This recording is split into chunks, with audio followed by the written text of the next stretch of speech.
fuck being viral. Focus on familiarity. I'm about to break down this analogy and okay, I came up with it, okay? So I'm gonna get credit for this. So imagine there's a store that exclusively sells cheese. A customer goes in to purchase cheese and then they leave. And then they tell their friends about this cheese store. They're like, this cheese was the best cheese.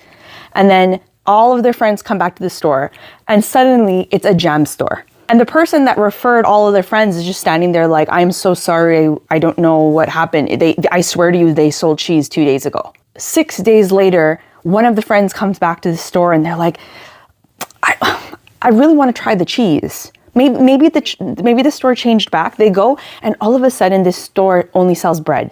You know how freaking confusing that would be for a customer? That is the exact same thing with your content. And this whole cheese store analogy is my way of saying there is a psychological phenomenon where people will prefer something just by familiarity. Tell me it isn't the easiest time to create content.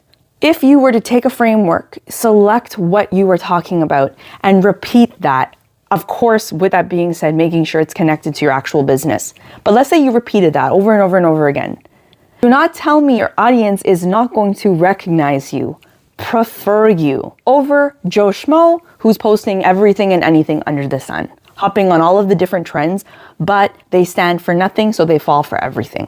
We are in an era where sticking around is the prize. And if you can use that in your content, I swear to you, you will win. How do I know this is true? February, I continuously posted, okay? Some did well, some did not do well. There was one post that had like 168 views at the time, and I was like, oh, come on. Poured my heart into that content, okay? I was editing for a bit. It brought me 3 leads. In February, I had 10 potential client calls because of consistency, familiarity, people recognizing me for what I'm talking about.